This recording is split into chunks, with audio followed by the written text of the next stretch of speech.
하지 않아도 우리는 하나. 세상은 힘들게 해도 우리는 조합원, 우리는 하나. 다음은 국민TV 직원과 인터마켓 사장님과의 통화를 재구성한 것입니다. 제가 운영하는 인터마켓 쇼핑몰 국민TV에 광고하고 싶은데요. 인터마켓이요? 소개 좀 해주실 수 있나요? 라면, 과자 등 먹거리 쇼핑몰인데요. PC방, 매점, 실내 놀이터 등 도매 가격으로 공급하는 곳이에요. 수백 가지 품목이 있어요. 소셜이나 대형마켓보다도 싼가요? 그럼요. 더 싼 것도 많고요. 더 비싼 건 없어요. 월별 반값 행사, 증정 행사 등 이벤트에 적립금 포함하면 국내 최저가가 확실해요. 국민TV 조합원이신가요? 네, 조합원이에요. 인터마켓입니다. 검색창에 인터마켓 검색하시면 돼요. 정직하고 참된 먹거리 쇼핑몰. 검색창에 인터마켓 검색하시면 됩니다. 왜 너만 멀쩡해? 다른 대로 돼? 똑같이 3차를 달렸어. 삼겹살에 소주로 시작하고 호프로 2차 가고 마지막 포장마차까지. 다들 정신을 못 차리는데 왜 너만 멀쩡한 거야? 다른 대로 돼! 안녕하세요, 전창걸입니다. 술 마신 다음날 새싹당 콩차 한 스푼을 뜨거운 물 1리터에 우려서 마셔보세요. 한 30분 지나면 내가 어제 과음한 사람이 맞나 의심이 들 정도로 숙취 해소에 도움이 됩니다. 첫 번째 제품 가격에 부담 느끼시는 분들 계셔서 이번에 포장 비용을 줄이고 부담도 줄인 새싹당 콩차를 새롭게 출시합니다. 인터넷 다음에서 새싹당 콩차를 검색하시고 전창걸닷컴으로 오세요.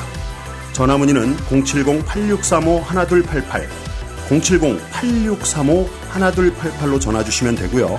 인터넷 판매는 언제든지 전화문의는 업무 시간에 해주시기 바랍니다.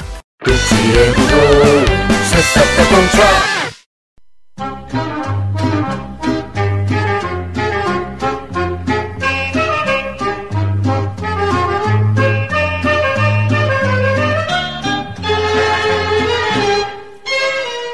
이영미의 흥남부두의 금순이는 어디로 갔을까?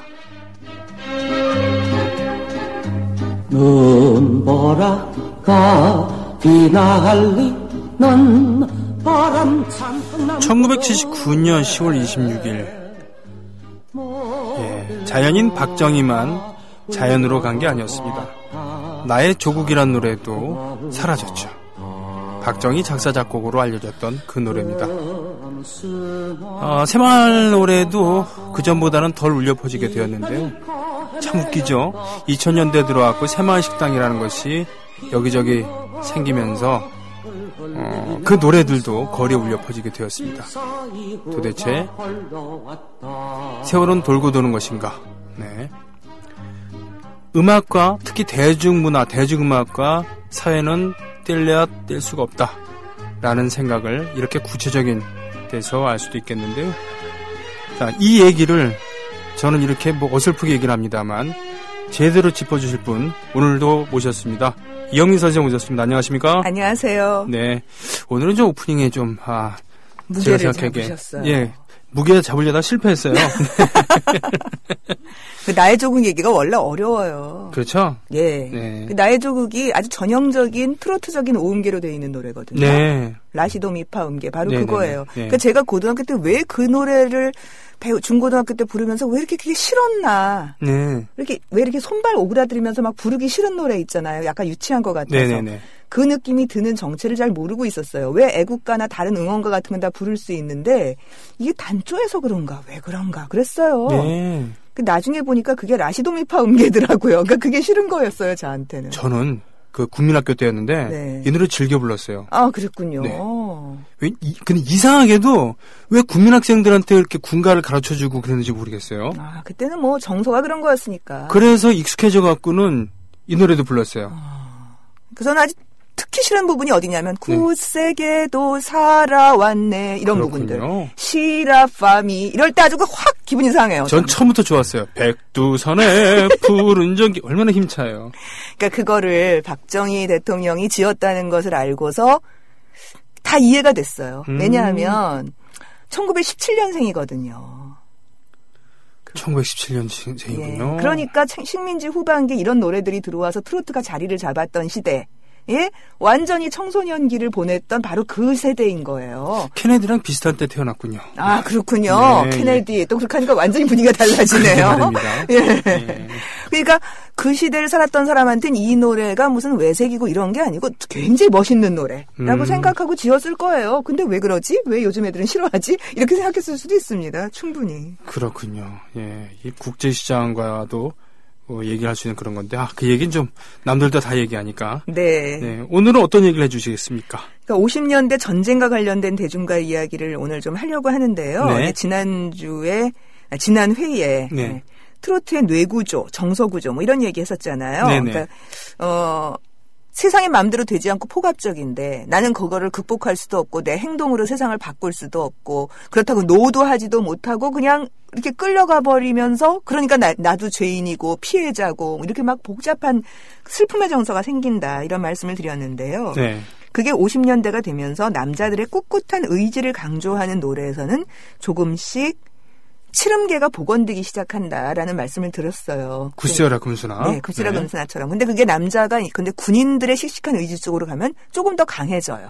확실히. 물론 뭐 나의 조국 같은 예에서 보이듯이 굉장히 군가 같은 분위기임에도 불구하고 아주 처음부터 끝까지 막강하게 오음계로만 가는 노래들도 있어요. 네. 하지만 이때는 해방이 되면서 이제 뭔가 치름계로 바뀌기 시작한 서양 음악들이 막 들어오기 시작하니까 서양 음악의 영향이 커지니까 치름계로 넘어가는데 특히 그것이 의지적인 남자 주인공을 삼고 있는 노래 쪽에서 훨씬 강화된 모습을 보인다는 거죠.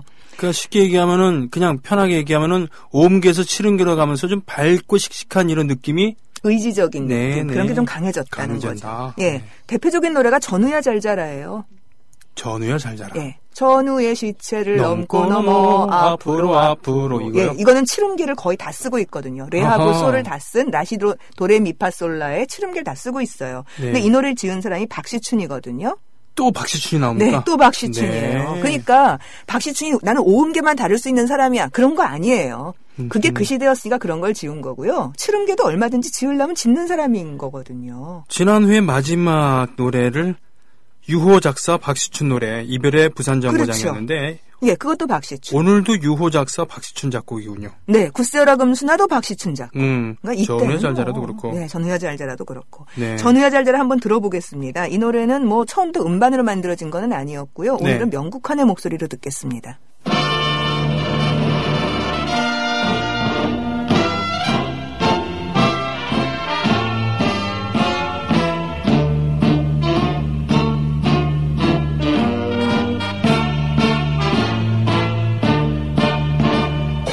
전우의 시체를 넘고 넘어 앞으로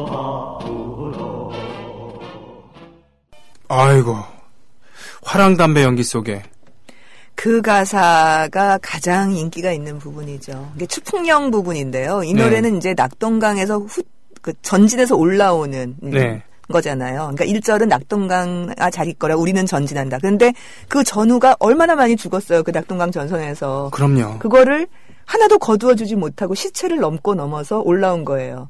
그리고 그게 2절에서는 추풍령까지 올라왔어요. 네. 그래서 달빛 어린 고개에서 마지막 나누어 먹던 화랑담배 나눠 피웠는데 바로 죽었어요. 그리고 자기는 또 다시 올라오고 있는 거예요.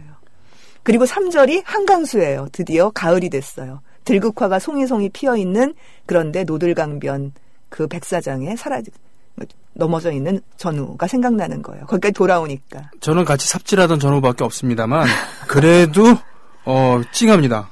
그렇죠. 게다가 1950년이면은 그때 바로 그때잖아요. 예, 이건 작사하신 분한테 제가 얘기를 들었는데요. 어떻게 지었냐 그랬더니 9.28 수복 되고 나서 명동에 이제 나갔대요. 네.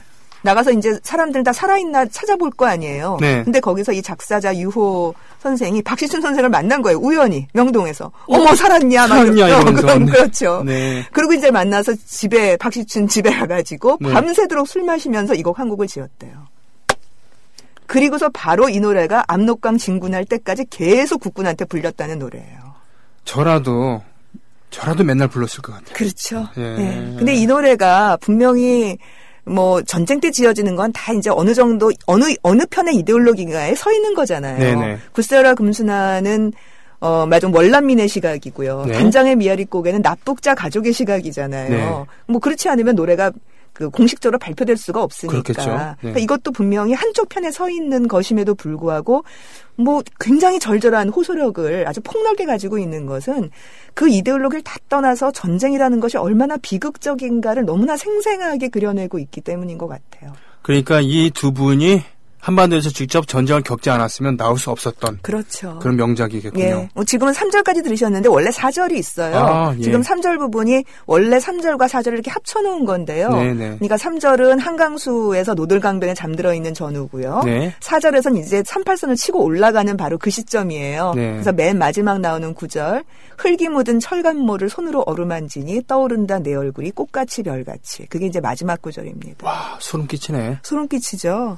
근데 이 시기에 그 경험을 겪었기 때문에 이렇게 절절한 표현이 나올 수 있는 건 굉장히 많은 노래에서 발견돼요. 뭐 네. 우리가 알고 있는 왜 6.25 노래 같은 거 있잖아요. 네. 그것도 70년대 이후에 건전가요로 지어졌던 노래들에 비해서 한번 생각해 보세요. 굉장히 울컥하는 게 있어요. 잊으랴. 예, 어찌 우리나를. 음악도 그렇고요. 근데 그래서 작사 작곡자가 누군지 찾아봤어요. 예. 박두진 작사, 김동진 작곡. 이분들은 그 어마어마한 분들이죠. 당대 위대한 시인이자 최고의 그 뭐 클래식 작곡가 아니었습니까? 특히 김동진 선생은 선율을 얼마나 잘 만드는 분이에요. 예. 그러니까 쫓기는 저 괴물이 쫓고도 쫓아 빰빠빰 하고 쳐고 올라갈 때 딱 터지잖아요. 그러니까 그런 느낌을 만들어낼 수 있는 사람이었고 그 느낌이 느낌으로 오는 거예요. 이 노래의 느낌에서. 아무튼 뭐 이러저렇게 얘기할 수 있겠습니다만 그 진정성이 정말 그 예술의 기본이다라는 것을 핵심이죠. 다시 이런 경험이라고 하는 거, 진정성이라고 하는 게.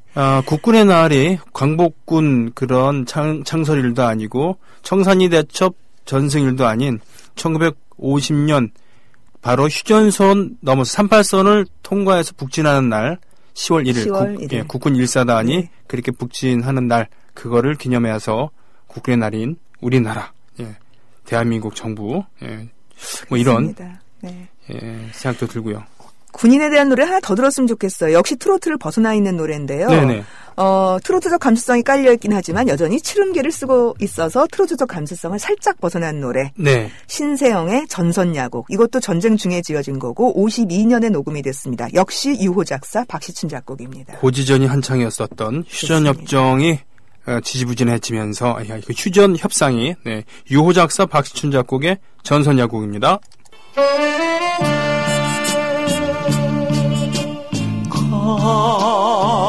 가랑잎이 휘날리는 전선의 달밤. 자, 이럴 때 말이죠. 이런 노래를 여자 앞에서 부르면서 사나의 담을 과시하면서 이렇게 한다 그러면 요즘이라고는 마초라고 그러겠지만 뭐 진짜 사나이를 열심히 보는 여자 시청자라면 뭐 그럴 수도 있겠죠. 네네. 네, 뭐 세상이 지금 그렇게 돼가고 있으니까요.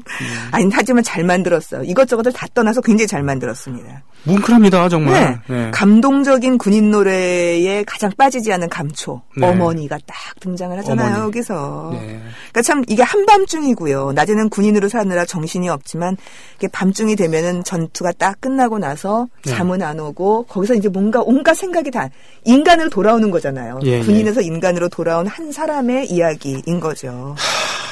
이 어머니 부분이 참 재밌는데요. 장부에 길러주신 어머님의 목소리 다음은 아예 가사가 없어요. 말이 필요 없어요. 여기서부터는 그런 거예요. 근데 역시 이제 이런 정도의 군인의 느낌을 내려면 트로트를 벗어나서 단조 치름계를 쓰고 있다는 거. 분위기에선 신파성을 깔고 있기는 하지만 확실히 그 독특한 청승스러움을 조금은 벗어나는 것 같은 느낌. 물론 어머니 어쩌고 할 때 느낌이 남아있긴 합니다만 그게 이제 굉장히 이 50년대의 변화의 모습을 볼 수 있는 거라는 거죠.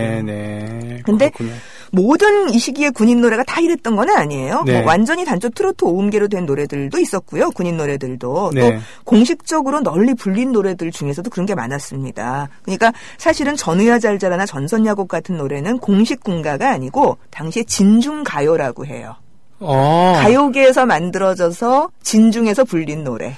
그 군사용어로는 싸가라고 합니다. 싸가.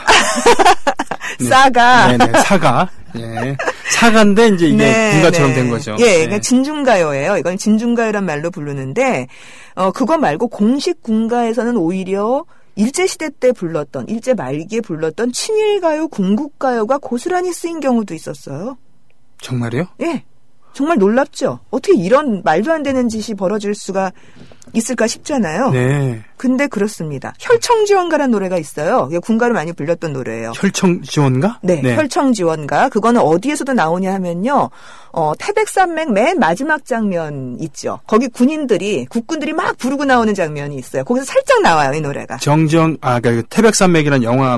네네. 그 영화의 맨 끄트머리에서 이제 막 그 지리산을 퇴각하잖아요. 그 사람들이. 그리고서 이제 한쪽은 굿이 벌어지고 있는 그 장면에서 국군들이 쭉 들어오는데 거기서 이 혈청지원가가 불려지거든요. 근데 이 혈청지원가는 사실 일제 말에 지어진 혈서지원이란 노래를 살짝 개사한 거예요. 예. 확인해 보겠습니다. 백년설 남인수 박향님이 함께 부른 혈서지원. 아주 음반 상태가 별로 좋지는 않은데요. 그래도 귀한 음반이니까요. 43년 노래. 이것도 조명암 작사 박시춘 작곡입니다. 아이고, 예. 이 혈서지원을 먼저 들으시고 그리고 혈청지원가를 들으실 텐데 이 혈청지원가는 나중에 보훈처에서 음반을 만들었는데 옛날 군가기 때문에 네. VOS라는 아주 젊은 팀이 불렀어요. 그래서 리메이크여갖고 좀 옛날 군가 느낌이 나지는 않습니다만 선율은 확인할 수 있습니다. 그러니까 두 곡 혈서지원 그리고 혈청지원가를 연달아 들어보겠습니다.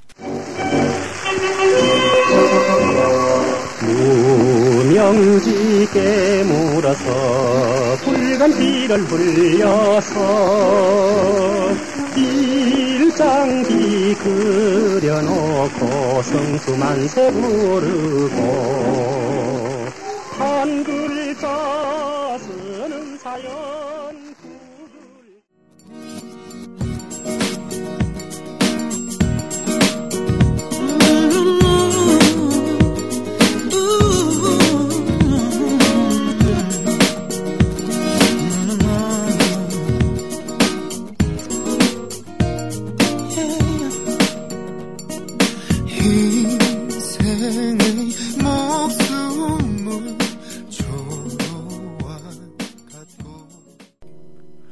아니, 이런 노래, 예.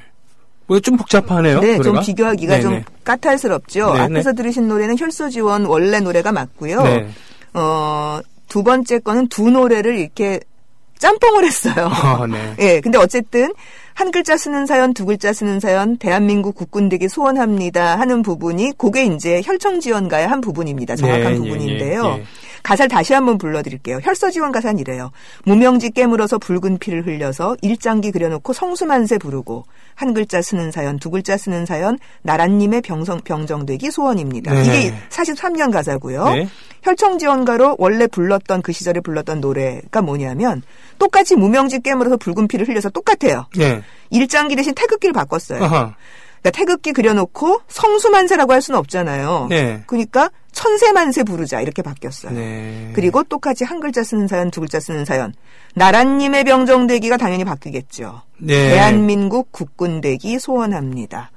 요렇게만 잠깐 바꿔서 그냥 썼어요. 국군이. 와, 이거 좀 심하죠. 심하네요, 엄청. 네, 근데 이런 곡이 꽤 여러 곡 있어요. 뭐 아들의 혈서 같은 경우도 아주 대표적인 친일가요, 군국가요였는데 네네. 이것도 그렇게 개사돼서 불렸고요. 근데 뭐 이거는 이렇게 생각할 수도 있어요. 급하던 때니까. 아, 급하니까. 예. 그러니까 일제강점기 때도 무장투쟁하던 독립운동가들이 일본 군가 그냥 바꿔서 불렀잖아요. 뭐 봉기가 같은 것도 그렇고 굉장히 많았고요. 네.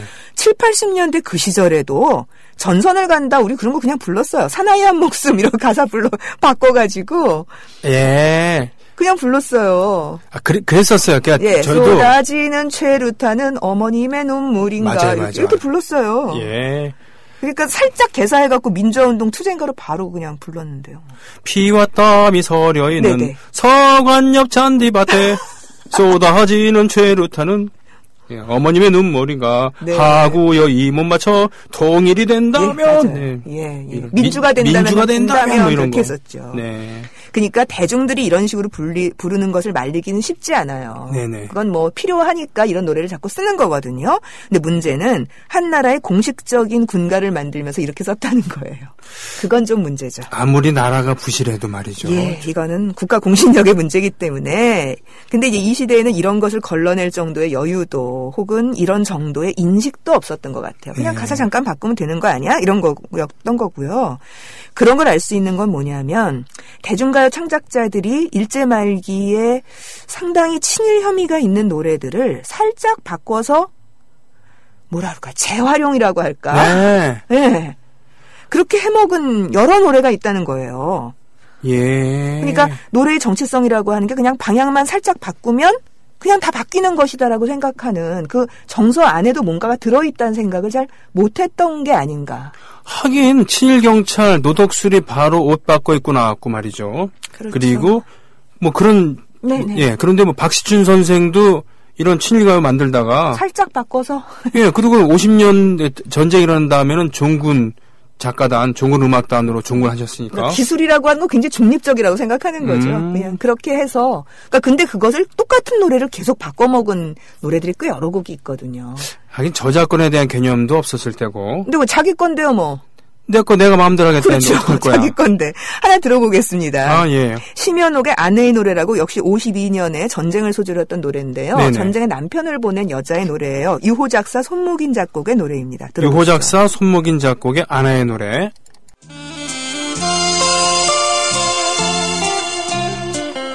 님께서 가신 길은 빛나는 길이었기에 이 몸은 돌아서서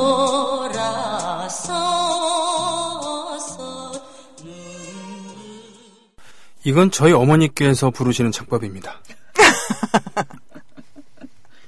그렇죠. 네. 옛날 분들은 다 이렇게 부르세요. 네네. 예. 이제 50년대의 노래인데요. 네. 아주 대표적인 전시의 대중가요이죠. 전쟁의 모습을 담고 있는. 왜냐하면 남편을 군대로 보내고선 얼마나 가슴이 아프겠어요. 네. 근데도 네네. 즐거움이 넘칩니다. 이렇게. 이게 말이 돼요, 근데? 말이 안 되죠, 저는. 네. 그러니까 전쟁 중에 이렇게 민간인의 고통을 다루고 있는 노래들이 꽤 있는데 그중에서 이 곡이 조금 가장 좀 이런 것 같아요. 그러니까 단장의 미아리 곡에도 굉장히 슬픔이 많이 표현되어 있고 네네. 굳세라 금수나도 마찬가지인데 특히 이 노래만 나는 눈물을 감추었어. 즐거움이 넘칩니다. 좀 위선적이라고 생각합니다만. 그렇죠. 이게 전쟁 중에 이런 노래를 뭐 누가 시키지 않더라도 이렇게 해야 된다는 생각들을 어느 순간에 배운 거죠. 이 예술가들은 이렇게 해야 살아남는 것이다. 라고 하는 걸 배운 거고 네. 군예에 대해서 다 활동을 하니까 당연히 이런 노래들을 당시에 뭐 박시춘, 유호 같은 분들이 다 군예대 들어가서 활동하는 거거든요. 똑같은 그 기준으로 제가 비교할 생각은 전혀 없습니다만 추호도 없습니다만 옛날에 카미가제 보낸 네. 그런 가족들의 심정이나 이런 것을 그 일본 사람들도 그 당시에 그 1943년, 4년, 5년 이럴 때 네. 작곡가들이 곡을 써갖고는 그쪽에 일본 가수들 노래 불렀던 이런 내용들이 바로 이런 거거든요. 그러니까 친일가요를 연상 안 할 수가 없는데요. 네. 사실 여기에 대해서는 제가 좀 할 말이 좀 있어요. 네. 무슨 얘기냐면 어렸을 때 제가 할머니하고 이 노래를 텔레비전에 보면은 뭐 6.25 때 이런 게 이런 노래가 나오잖아요. 네네. 텔레비전에서. 근데 이 노래가 딱 나오는데 할머니가 그러는 거예요. 저건 저거 외정 때 노래인데 대동아 전쟁 때 노래인데 저게 왜 6.25 때 이게 나오지? 이러시는 거예요. 그래서 지금 6.25 때 나온다고 텔레비전에서 얘기하고 있는데 할머니는 저걸 왜 외정 때 노래래? 제가 그랬어요. 그랬더니 아니야 저건 외정 때 노래야. 저거 지금 저거 잘못하고 있는 거야. 저 젊은 것들이 몰라가지고 이러는 거예요. 네. 그래서 하시는 말씀이 봐라. 가사가 님께서 가신 길은 영광의 길이 없기에 그러지 않니? 네. 그게 천황폐하에 대한 영광을 얘기를 하는 거야. 라고 얘기를 하는 거예요. 헐. 그래서 우리 할머니가 워낙 기억력이 좋으세요. 네. 그런 분입니다. 그래서 저는 쇼 프로그램 담당하는 PD가 뭘 잘못했다. 전 그렇게 생각을 했어요. 그 나중에 공부를 하고 보니까 아니에요. 52년 작품이에요. 네. 그래서 다시 생각했어요. 우리 할머니가 잘못 기억했구나. 네, 헷갈렸구나. 네. 예. 그런데요. 묘한 노래가 하나가 발견됐어요. 공부를 좀 더 하다 보니까. 잠깐, 이거 아침 연속곡도 아니고 자꾸 반전이. 네. 네. 48년에 또 다른 아내의 노래가 있는 거예요. 헐.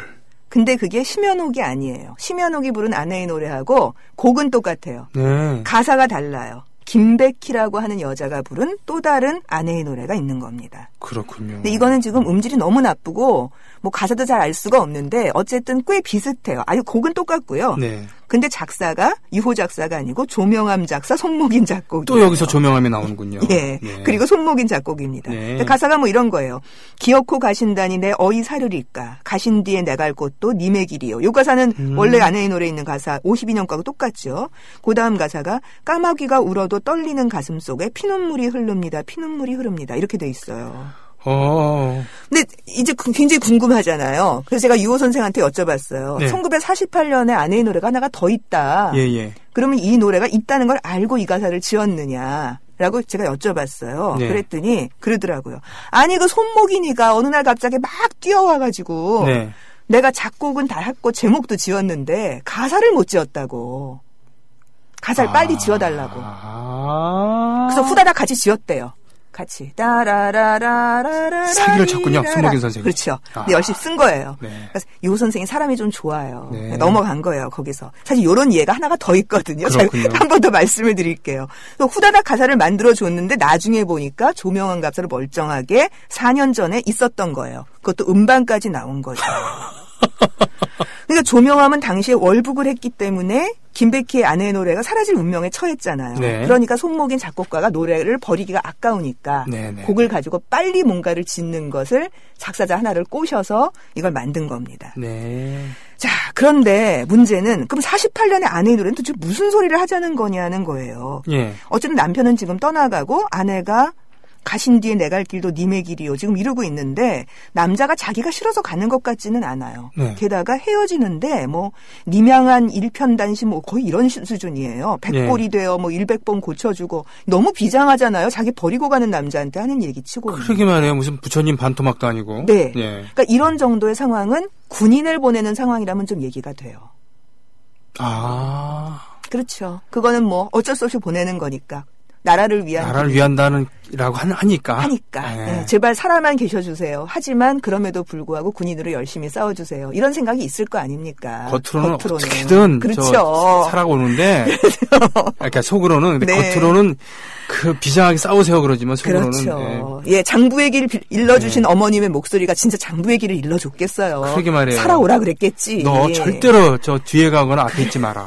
너 중간에 가 있어야. 그렇죠. 돌격 앞으로 그러면 돌격 숨어. 굳이 가려면 돌격 앞으로 한 다음에 1분 있다가. 예. 문제는 또 반전입니다. 아내의 노래, 김백희의 아내의 노래가 48년이잖아요. 네. 이게 무슨 전쟁이에요? 6.25 전인데. 네. 그러게 말이에요. 1948년은 전쟁이 없을 때였는데. 그렇죠. 네. 그래서요, 제가 채운 가설은 이런 겁니다. 이 노래가 일제 말기 때 친일가요로 지어졌다. 그러나 음반이 나오지 않았다. 그리고 많이 알려지지도 않고 그냥 무대에서 좀 불렀다. 그런데 해방 이후에 새로운 노래를 자꾸 지어야 될 때 그냥 그 노래를 쓱 발표했다. 이제 학자신데 네. 이렇게 얘기하시면은 가설이죠. 가설. 네, 네. 가설로. 네. 그러니까 그렇게 하지 않으면 도저히 48년에 이 가사가 의미가 없어요. 하긴 아인슈타인의 E 이퀄 MC 네, 제곱 이것도 원래 가설로 시작한 거였어요. 네. 가설입니다. 근데 그럴듯하지 않아요? 네, 맞네요. 네, 일제 말기에 지어져서 그거를 48년에 지을 노래, 뭔가 이렇게 발표할 때 있는 노래가 갖다 나게 되잖아요. 네. 갖다 냈는데 뭔가 약간 구절을 수정했을 수도 있죠. 근데 네. 원래 일제 말기 노래는 존재했는지는 알 수 없는 거고요. 네. 그냥 가설로 있는 거고. 그런데 하필이면 조명암이 월북했다. 네. 그리고 노래가 또 필요해졌다. 군인에 대해서. 곡이 아깝다. 네. 그리고 발상도 아깝다. 게다가 유호가 착하다. 그렇죠. 예. 그리고 다시 우려먹었다. 네, 그겁니다. 제 가설은 그거예요. 그러고 보면 우리 할머니가 되게 똑똑한 거예요. 결국은 집안 자랑으로 끝나는. 네.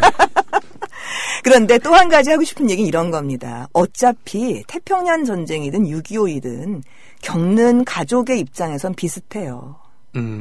그래서요, 옛날 어른들, 지금 80대, 90대 노인들 만나서 인터뷰를 해보면은요, 전쟁기 때 얘기인데, 그리고 두 전쟁을 종종 헷갈려요. 우리는 그게 어떻게 헷갈릴까 싶잖아요. 일제 말고는 우리 한반도에서 겪은 전쟁도 아니고 네. 6.25는 뭐 이거 완전히 다른 성격의 전쟁인데 이걸 어떻게 헷갈릴까 싶은데 그 전쟁 때 그 걔를 만났는데 이게 대동아 전쟁 때든가 6.25 동란 때든가 이러세요. 많아요. 세상에. 굉장히 많아요. 그러니까 이 두 가지가 뭔가 아들을 군인으로 보내는 어머니의 입장에서는 마찬가지 아니겠어요? 대동아 전쟁 때 보내나 태평양 전쟁, 대동아 전쟁 말이 막 나오네요. 문제는 지금 유신 때랑 지금은 헷갈려 하시는 분들이 많이 계시다는 거예요. 그럴 수 있어요. 그리고 네. 유신 때 왜 민방공 훈련이라고 했죠. 그래서 민방위 훈련이 아니라 그때 무슨 화생방 훈련 같은 거 하고 등화관제 훈련할 때 어른들이 굉장히 뭐라 그럴까? 어머, 이 시절이 다시 왔어. 좀 이런 느낌이 있으셨어요. 나 어렸을 때 이거 했는데. 그렇죠. 들어가갖고 코와 귀를 막고 입은 벌려라. 이런 팁을 알려주기도 했어요. 학교에서 안 알려줬는데 부모님들이 알려주기도 했어요. 제가 저도 관심법은 없습니다만 제가 봤을 때는 지금 푸른 집에 계신 분은 유신 때랑 지금이랑 별 다를 게 없다고 생각하시는 게 틀림없습니다. 훨씬 힘드시죠. 그렇죠. 네. 짜글짜글 떠드는 언론들도 있고. 맞아. 그때는 어디 이렇게 떠들어요, 감히. 그렇죠. 무슨 청와대 인사를 어떻게 하느니 마느니 감히 누가 떠들어. 세상이 좀 힘들어졌어요. 힘들어졌습니다. 사람들이. 옛날에는 알아서 한마디 하면은. 그럼요. 그래도 아버지는 불러다가 설계도까지 직접 그려가면서 이렇게 시켰대는데.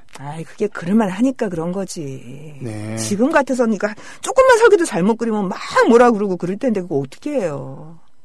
그런 얘기가 있더라고요. 말이 자꾸 옆으로 가는데 그분이 군인이 안 됐으면 정치가 안 됐으면 건축가가 됐을 거다라고 하는 그 당시 건축가가 얘기를 했대요. 네. 그러니까 항상 뭔가 세운 분들은 좀 르네상스적인 인간이에요. 그건 어느 시대나 그래요. 나폴레옹도 그랬잖아요. 어느 시대나 모든 부분을 다 장악을 하고 다 얘기를 해요. 노래도 짓고 건축도 하고 뭐도 하고 다 그래요. 맞아요. 그래요. 문경의 소학교에서 국민학교에서 소학교에서 밴드부를 나팔 불면서 그러셨다 그러잖아요. 그러다가 만주군에 혈소 지원해서 가셨지만. 네. 그러니까 노래도 작곡하는 거죠. 그럼요. 그러니까 아버지는 잘한 게 있었는데 왜 너는 이러니라고 하는 것이 설득력 있지 않을까 싶기도 하고요. 세상이 힘들다니까요. 그때하고는 비교할 수가 없어요. 자, 그럼 다시 본론으로 돌아보겠습니다. 51년에 나온 금사양의 님 계신 전선이라는 노래가 있어요. 네. 이것도 역시 마찬가지로 후방에 있는 여자가 남자를 님을 이제 전선으로 보낸 건데요. 이 노래도 사실 여기 친일 이렇게 얘기할 수는 없습니다만 이걸 일제 말기 상황이라고 하는 게 훨씬 더 어울릴 법한 느낌들이 좀 있습니다. 태극기 부분만 빼버리면 사실 일제 말기에 나와도 별 손색이 없을 것 같은 그런 노래인 거죠. 역시 박시춘입니다. 손노연 작사, 박시춘 작곡입니다. 그럼 이거를 태극기만 빼놓고 일장기로 바꿔서 한번 들어보시기 바랍니다. 들어보세요. 금사양의 노래입니다. 님 계신 전선.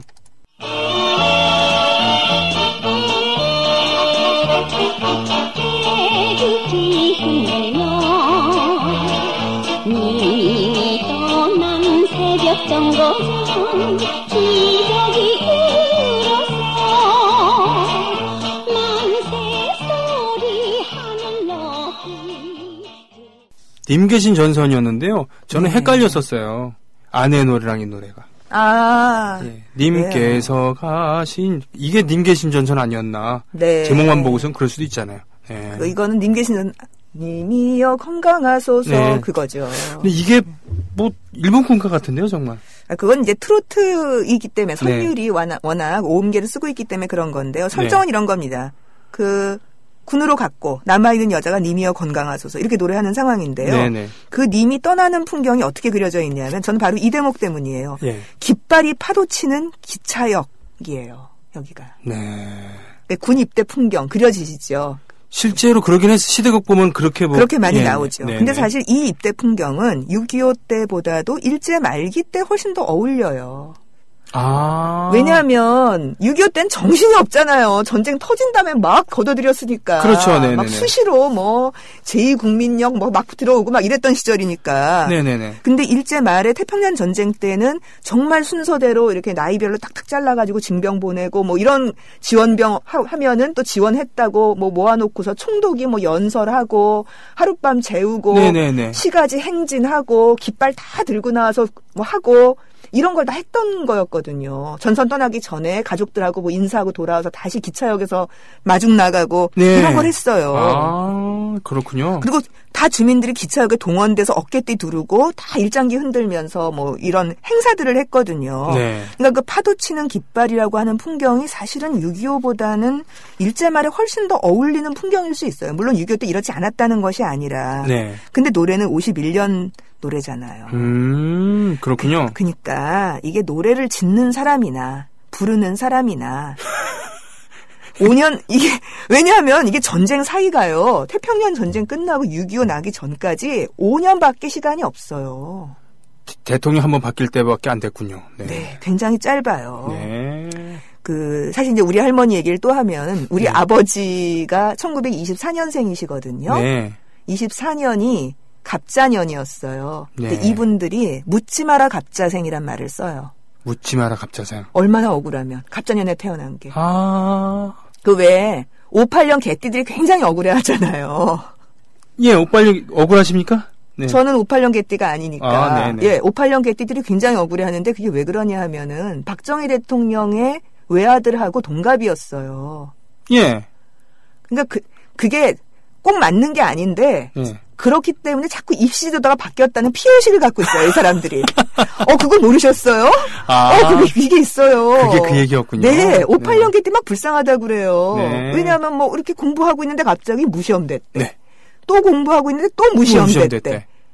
그런데 그 다음도 무시험 되겠지? 근데 대학은 무시험 안 됐어. 왜? 육사 보냈거든. 예.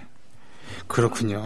근데 그 정도는 뭐 말할 것도 없이 어떤 세대는 왜 이해찬 세대 이러면 굉장히 자기가 불쌍하다고 생각하잖아요. 네. 누구나 자기가 태어나는 해가 제일 불쌍하다고 생각해요. 그렇긴 해요. 예. 근데 묻지 마라 갑자생은 정말 불쌍해요. 왜냐하면 1944년에 만 20세 딱 잘라갖고 징병 보냈어요. 전쟁 말기에. 예. 그러니까 1년만 일찍 태어났어도 안 갔어요. 일본이 판판이 깨지고 있었던 네. 44년에. 그러니까 그 이전에 갔던 사람들이 있어요. 43년, 42년에 갔던 사람들은 지원병이었어요. 어떤 식으로든 간에 강제로 갔더라도 지원서에 사인하고 간 거였어요. 네. 근데 44년부터는 무조건 잘라간 거였거든요. 네. 그러니까 우리 아버지가 1924년생이었으니까 할머니는 장남을 죽을 전쟁터로 보낸 거였어요. 아이고. 그러니까 얼마나 기가 막혔겠습니까? 예. 그러니까 그 시절의 것들이 굉장히 생생하게 남아있고 어느 순간에 이걸 착각하는 거죠. 네. 님께서 가신 길은 영광의 길이옵기에 그럼 바로 이게 천황폐하로 바로 연결되는 상상력을 가질 수밖에 없는 거였어요. 그래서 이렇게. 네. 그 주장을 막 하셨던 거죠. 하다못해 작곡가들도 이것을 뭐 재탕하고 삼탕하고 그랬으니까. 네. 예, 오죽했겠습니까? 듣는 사람들은 오죽했겠습니까? 네. 그런데 1924년생이 6.25 때 몇 살이겠어요? 27이네요, 한국 나이로. 네. 또 전쟁 터졌잖아요. 네. 20대 때 국제적인 전쟁을 2번을 치른 세대. 와. 정말 불쌍하지 않아요? 저는 이 세대가 제일 불쌍한 것 같아요. 20세기에 태어난 사람들 중에서. 살아남은 게? 예, 살아남은 게 기적이에요. 이때 다시 군대 가요. 굉장히 많은 사람들이. 그래서 20대 전체를 전쟁으로 보내는 사람들이 굉장히 많아요. 와. 그때는 2년 제대가 아니에요. 그러게요. 전쟁 끝나야 제대. 혹은 전쟁 끝나도 제대 안 하고 10년 있다 제대한 사람도 있어요. 60년대 초반 제대한 사람도 있어요. 하다못해 갔다 왔는데 잘못됐다고 또 갔다 온 사람도 있었어요. 네네, 맞아요. 누락됐다고. 네. 심지어는 큰 형은 형한테 대를 이어야 되니까 네. 너 군대 더 갔다 와라. 동생이 한 번 더. 한 번 더 갔다 온 적도 있었고. 네. 그렇게 오래 있다가 제대한 다음에 전쟁 끝난 다음에도 제대 안 시키고서 겨우 제대한 다음에 결혼해갖고 애를 낳으니까 그쯤에 58년 정도가 된 거야. 그래서 58년 개띠들이 이만큼 많아갖고 베이비 부머 세대. 그래서 58년 개띠가 더 유명하게 된. 네, 베이비 부머의 시작이니까요. 네. 네. 그렇군요. 그래서 이 시절에 20대를 보냈던 사람들한테 이 두 전쟁은 충분히 헷갈릴 수 있다. 네. 창작자도 헷갈리고 창작자도 같이 우려먹고 듣는 사람도 수용자들도 헷갈리고 그랬던 시대였다는 겁니다. 자. 그러고 보면 감수성이 비슷한 거는 뭐 충분히 이해할 수 있는 대목이고요. 네네. 이쯤에서 일제 말기의 노래 한번 들어보고 싶지 않으세요? 그 친일가요? 아까 혈서지원 같은 노래보다 좀 더 잘 지은 노래. 아, 그래요? 예, 좀 네. 듣고 싶네요. 지원병의 어머니란 노래인데요. 네네. 장세정이 불렀어요. 원래 이 곡은 군국의 어머니라고 하는 고가마사오 작곡의 노래였는데요. 네. 이 군국의 어머니는 어디 가서 노래를 불러도 듣는 사람이 다 눈물을 흘렸다고 하는 정말 기가 막힌 비극적인 노래예요. 이거 조선어 가사도 기가 막힙니다. 들어보세요. 알겠습니다. 고가마서 작곡, 조명암 작사, 장세정이 부르는 지원병의 어머니입니다. 나라의 밭이라고 키운 아들을 빛나는 싸움터로 배웅을 할 때 눈물을 흘릴 소냐 오늘은 국민라디오 팟캐스트 응원하는 가장 쉬운 방법 아시나요? 다운로드하기, 별점 주기, 댓글 달기, 구독하기. 국민라디오 팟캐스트 널리 알리는 가장 쉬운 방법. 다운로드하기, 별점 주기, 댓글 달기, 구독하기. 기억하세요. 다운로드하기, 별점 주기, 댓글 달기, 구독하기.